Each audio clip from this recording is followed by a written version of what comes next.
Saya akan mulai dengan presentasi saya. Slide pertama, silahkan. Ya.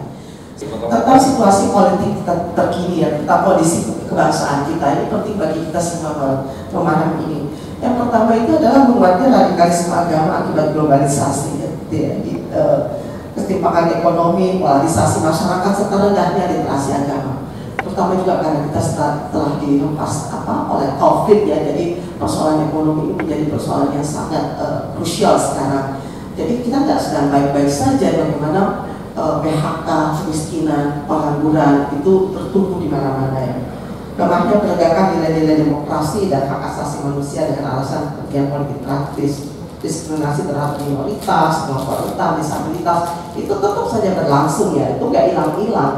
Bahkan semakin beberapa kelompok, misalnya kelompok kelompok orientasi seksual ya, minoritas itu juga semakin mengalami represi.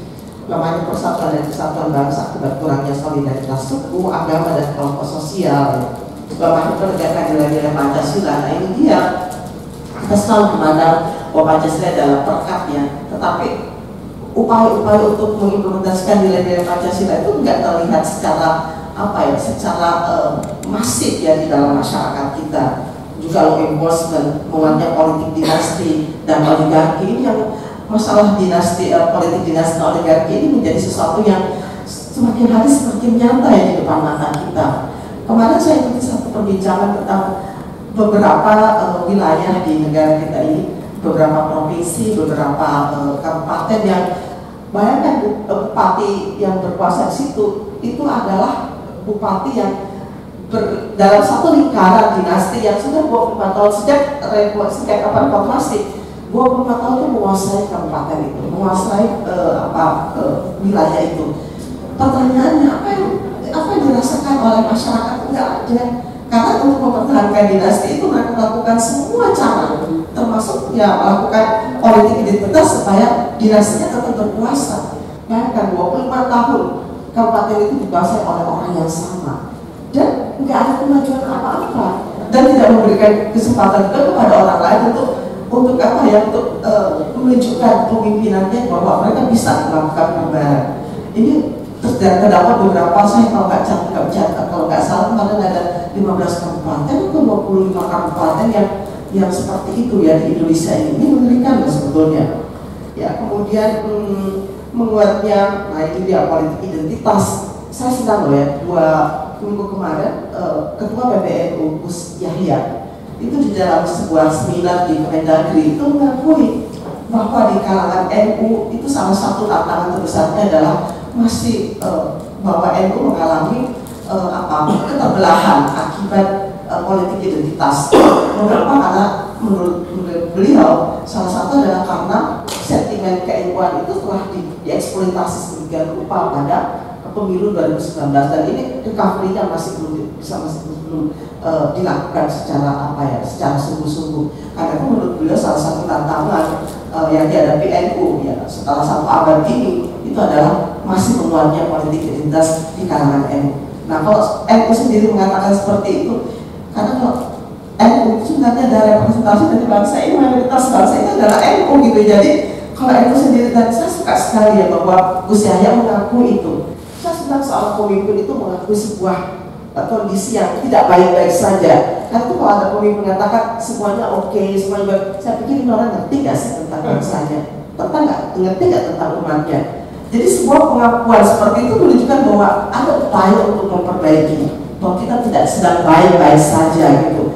Jadi saya senang sekali bahwa ada satu pengakuan bahwa politik identitas masih ya menjadi kendala terbesar ya di dalam tubuh NU. Nah itu upaya-upaya untuk mengikis itu ya tentu sedang dibuat dan kita akan mendengarkan itu dari Pak Saiful ya. Bagaimana nih di NU ya untuk meskipun saya juga di NU tapi saya tidak terlibat dalam struktur. Jadi bagaimana nih upaya-upaya mengikis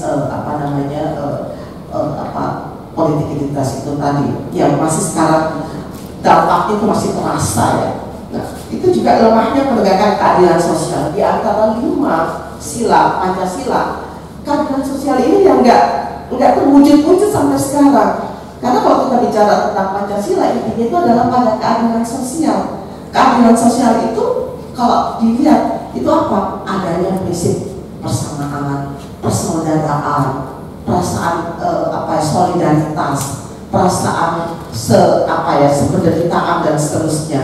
Karena itu ya akibatnya apa? Ketimpangan sosial, kemiskinan, pengangguran, buruknya kualitas kesehatan. Kemarin ada yang mempertanyakan, kita mengalami kemajuan ekonomi, tapi herannya kemiskinan itu kan tidak berkurang ya, stunting dan seterusnya itu merupakan persoalan yang menjadi-jadi ya dalam masyarakat kita, kerusakan lingkungan, rendahnya tingkat literasi masyarakat dan seterusnya. Sebuah paradoks beragama dalam masyarakat kita ini menarik loh kalau kita melihatnya. Adanya peningkatan Islamisitas, ya, namun ambil dalam kekuatan literasi agama. Saya berbicara ini panjang tentang potret keadaban publik kita dalam sebuah seminar kemarin yang kami lakukan di IT. Kebetulan saya juga di IT ya, Akademi Ilmu Pengetahuan Indonesia, satu-satunya lembaga yang tidak digilas masuk dalam BRIN ya, alhamdulillah. Saya nggak tahu kenapa kalau tidak melirik ke IT ini ya. Ini satu-satunya lembaga lembaga akademisi yang independen sekarang yang tidak dilibas dalam BRIN, alhamdulillah. Nah, yang kedua, intensifikasi keagamaan. Jadi masyarakat kita semakin beragama. Kalau di mana-mana orang kalau tidak mengedepankan identitas agama itu dianggap bukan sesuatu yang apalah. Karena itu orang berlomba-lomba menunjukkan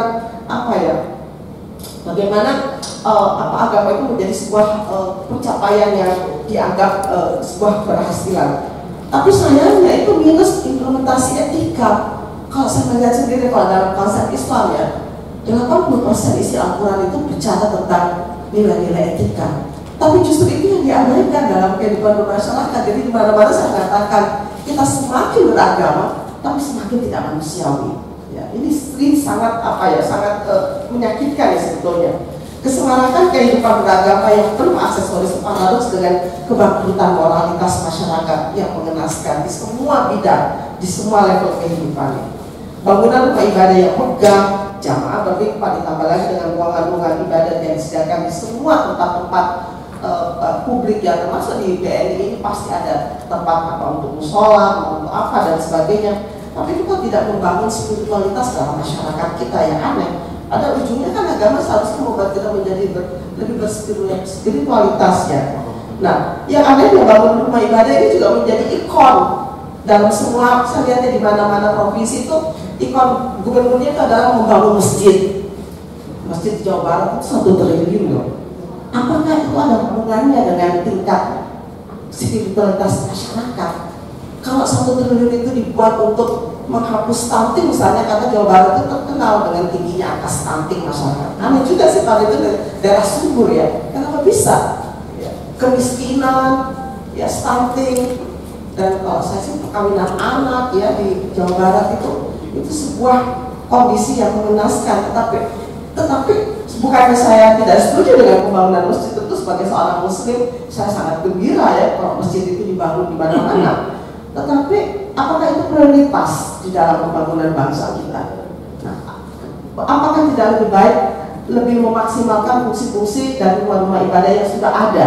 Bagaimana saya sedang berpikir rumah-rumah ibadah itu bukan hanya tempat ibadah asing, tapi bagaimana rumah ibadah itu juga menjadi semacam bridging untuk mengcover persoalan-persoalan kemiskinan, persoalan-persoalan pengangguran, misalnya jadi pusat-pusat donor darah, pusat-pusat untuk mendata kemiskinan masyarakat, sehingga di situ persoalan-persoalan kemiskinan di tingkat RT bisa diselesaikan, bisa nggak seperti itu? Sehingga rumah ibadah itu benar-benar menjadi fungsional ya di dalam, bukan agama itu datang untuk memberikan harapan baru dalam kehidupan masyarakat, memberikan solusi ya dalam kehidupan sosial masyarakat. Karena itu menurut saya agama itu harus fungsional dalam kehidupan kita.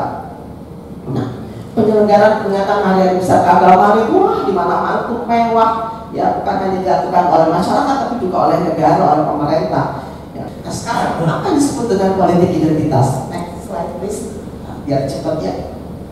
Nah, kalau saya melihat ya seperti apa yang disampaikan oleh para pakar yang misalnya Kaufman itu mengatakan dalam bukunya The Anti-Politics of Identity, politik identitas itu pertama kali berkembang di Amerika dan Eropa. Awalnya sih baik ya, seperti yang terjadi misalnya ketika kelompok kulit hitam ingin menunjukkan eksistensi mereka bahwa mereka itu adalah bagian dari warga negara Amerika. Mereka melakukan mengedepankan politik identitas bahwa kami kulit hitam juga adalah warga negara yang harus mendapatkan hak yang setara. Jadi yang mereka perjuangkan itu adalah kesetaraan hak, ya, sehingga tidak ada lagi diskriminasi, eksploitasi terhadap kelompok-kelompok mereka. Di Eropa misalnya kelompok buruh, kelompok perempuan, ya, menggunakan politik identitas ini untuk untuk membangun kesetaraan, untuk mengedepankan prinsip persamaan dalam di dalam mendapatkan hak-hak perlindungan dari negara, ya, perlindungan dari negara, saya kira seperti itu. Nah, awalnya sih baik ya, jadi politik identitas itu nggak selamanya buruk sebetulnya. Jadi benar juga sih Surya Paloh ketika kita mengatakan, wah kalau ini akan muncul politik identitas, lalu beliau mengatakan nggak apa-apa kok politik identitas itu baik. Ya, memang baik ya kalau itu digunakan untuk membangun keadilan, membangun prinsip kesetaraan. Nah, apa yang dikatakan oleh Agnes Heller, politik identitas selalu berkembang menjadi sebuah gerakan politik dengan menjadikan perbedaan sebagai satu kategori politik yang utama. Artinya, semua perbedaan yang berserat di ranah sosial dieksploitasi dan dikapitalisasi untuk kemudian dikonvensi menjadi electoral vote. Nah, ini yang berbahaya kalau sudah menjadikan itu semacam kapital, modal kapital di dalam sebuah electoral vote. Nah, Goodman itu juga mengatakan politik identitas itu dapat dikategorikan dalam 3 wajah, ada yang good, ada yang bad, ada yang ugly. Good itu seperti yang saya katakan tadi, kalau itu digunakan untuk membangun prinsip keadilan, membangun prinsip kesetaraan warga negara, membangun prinsip persaudaraan, ya, membangun prinsip persamaan hak, ya. Itu bad kalau di sana terjadi hal-hal yang membawa kepada keterbelahan, bahkan akan menjadi wajahnya menjadi ugly, buruk sekali kalau itu digunakan untuk mempromosikan nilai-nilai yang merusak solidaritas dan demokrasi, serta menumbuhkan otoritarianisme, intoleransi dan kekerasan. Sayangnya di Indonesia yang muncul itu yang wajah yang paling jelek ini gitu. Jadi menjadi masyarakat kita jadi terbelah. Ya, dan ini bahaya sekali loh untuk masa depan NKRI kita. Karena ya yang terjadi ya kalau bukan kami ya kamu dan kami beda gitu, kira-kira seperti itu.